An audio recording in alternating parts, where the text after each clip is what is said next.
Bienvenue sur Ici Beyrouth en ce 8 mars, Journée internationale des droits des femmes. Nous avons le plaisir d'accueillir pour en parler Patricia Elias. Patricia est avocate, elle est activiste des droits humains et des droits de la femme en particulier. Elle est fondatrice de l'association Avenir Liban. Bienvenue avec nous, Patricia. Merci de m'accueillir. Patricia, nous avons beaucoup à dire sur les droits de la femme au Liban. J'aimerais qu'on commence par l'échéance des élections législatives prévues en mai 2022. Ces élections sont un grand enjeu pour les Libanais et les Libanaises particulièrement. Les Libanaises se présentent aujourd'hui aux élections, elles sont visibles, on les voit, elles montent au créneau.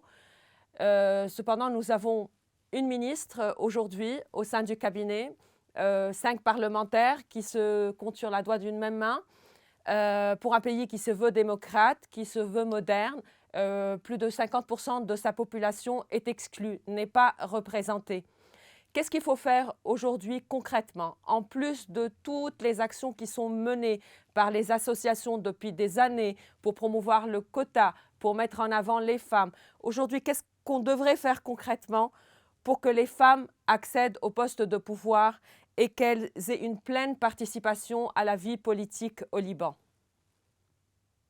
Merci de cette question, Pascal. Ce problème est tellement important que j'ai basé tout le rapport que j'ai fait pour les Nations Unies, pour le comité CEDAW des Nations Unies, sur la participation politique des femmes au Liban. Je vais rappeler que Et donc, j'ai Je vais rappeler, Patricia, que la CEDAW est la convention sur l'élimination de toutes les discriminations à l'égard des femmes. Donc, vous avez absolument, présenté un rapport de l'ombre, c'est bien ça? c'est ça. Parce que tous les pays signataires de cette convention, qui est la Convention des droits de la femme, doivent fournir un rapport chaque 4 ans sur la situation des droits des femmes dans le pays. Le gouvernement fait le rapport officiel et les ONG, les sociétés civiles, font un rapport qui s'appelle le rapport de l'ombre. Et donc, mon association Avenir Liban et moi-même avons fait le rapport de l'ombre et nous l'avons basé principalement sur la participation politique des femmes au Liban, ou plutôt, entre guillemets, la non-participation politique des femmes au Liban. Parce que nous avons le taux le moins important au monde de femmes au pouvoir.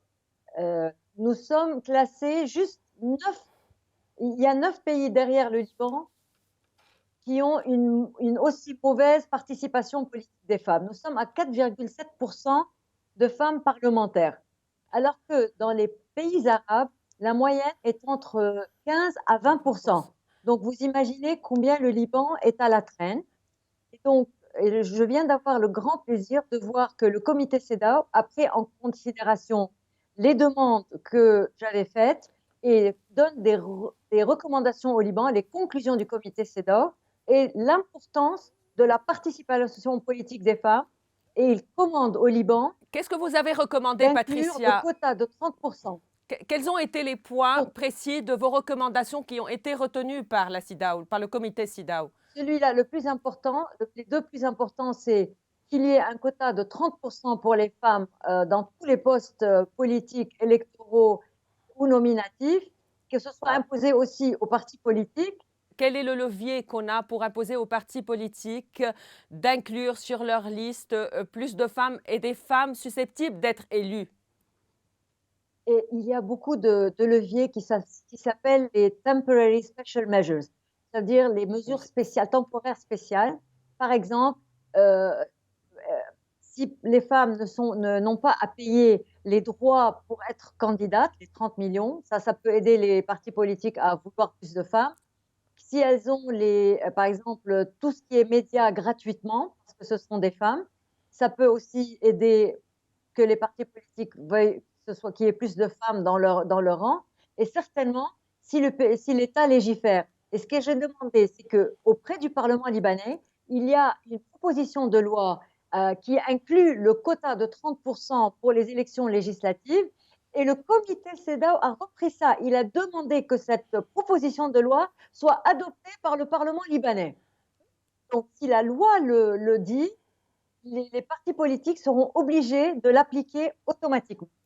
Mais il faut Sinon, également. s'ils ne l'appliquent pas, leurs élections seront annulées. Les listes qu'ils ont présentées seront annulées si elles n'ont pas les 30% de femmes. Mais on sait très bien que les lois aujourd'hui restent sans impact réel et ne sont pas vraiment implémentées sur le terrain. Il n'y a pas un suivi. Nous avons des lois effectivement, mais elles ne sont pas suivies d'effets sur le terrain. Et la CEDAW qui a été signée depuis 1979 par le Liban est restée sans impact 89. réel sur le statut et la condition de la femme au Liban. On le sait que trop bien. Si, parce que ça avance, mais à très petits pas. Je vais vous dire, quand j'ai fait le rapport de l'ombre du Liban en 2016, j'avais demandé 3 choses, parce que chaque association a le droit de demander quelques priorités. J'avais demandé qu'il y ait un ministère de la femme. J'avais demandé l'annulation de l'article 222 qui disait que le violeur, s'il épouse sa victime, échappe à la sanction. Et j'avais demandé le quota.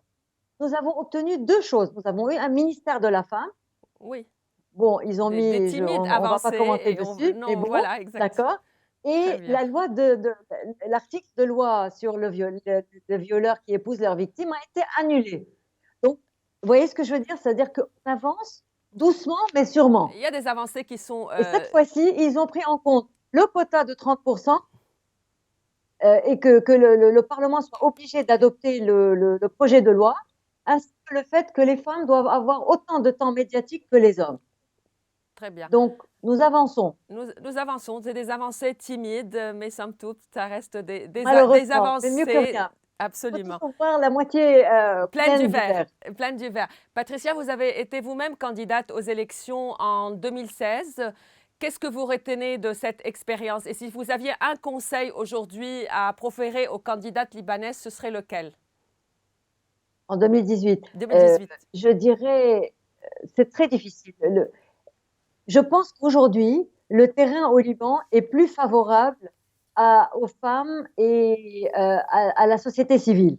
Parce que malheureusement, si à l'époque, les, les Libanais avaient voté pour la société civile, nous aurions peut-être évité beaucoup de ce qui se passe aujourd'hui au Liban. Et donc, je dis à tous les Libanais qu'il faut voter pour les femmes, il faut voter pour la société civile, parce que il suffit qu'il y ait 10 personnes, 10 parlementaires, pour faire un groupe parlementaire de pression qui puisse faire des changements au sein du Parlement. Alors, imaginez si vous avez plus de la moitié de femmes, de gens de la société civile, nous pourrions induire un changement très positif pour le Liban. Tout à fait. Il faut commencer par quelque part et par avoir confiance en les femmes et en ces candidates qui sont très méritantes, qui se présentent également. Passons à un autre volet qui est celui du statut personnel de la femme au Liban. Nous avons beaucoup de lois, mais des lois qui sont discriminatoires, des lois aujourd'hui qui violent les droits les plus élémentaires et les libertés les plus fondamentales.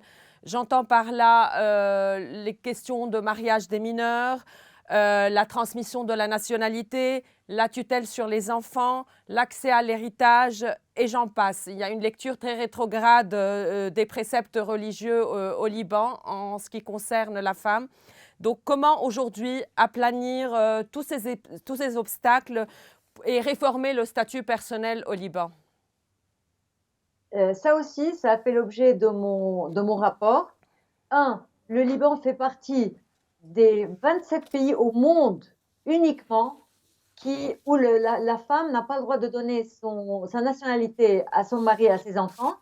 Et il fait partie des 22 pays au monde où la femme n'a pas le droit de donner sa nationalité à ses propres enfants, de sa chair. Donc, je vais vous dire que, par exemple, la Tunisie et bientôt le Maroc ont enlevé cet obstacle. Les femmes tunisiennes peuvent donner leur nationalité à leurs enfants.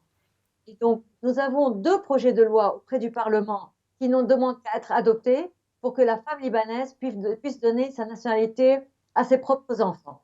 Et ça, c'est extrêmement important parce que nous savons que l'éducation, c'est la mère et que les enfants d'une mère libanaise sont des Libanais à 100%.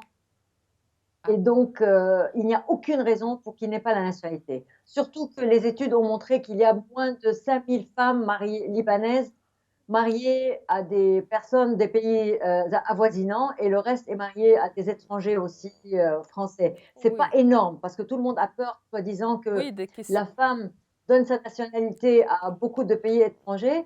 Moi, je dirais que les hommes au Liban, surtout de certaines religions qui sont polygames, arrivent à donner la nationalité à 4 épouses et à peut-être 40 enfants sans aucun souci. Tout à fait, c'est une C'est grande pas la seule femme injustice. libanaise qui va épouser un homme et avoir 3 enfants qui va menacer la stabilité de l'État libanais.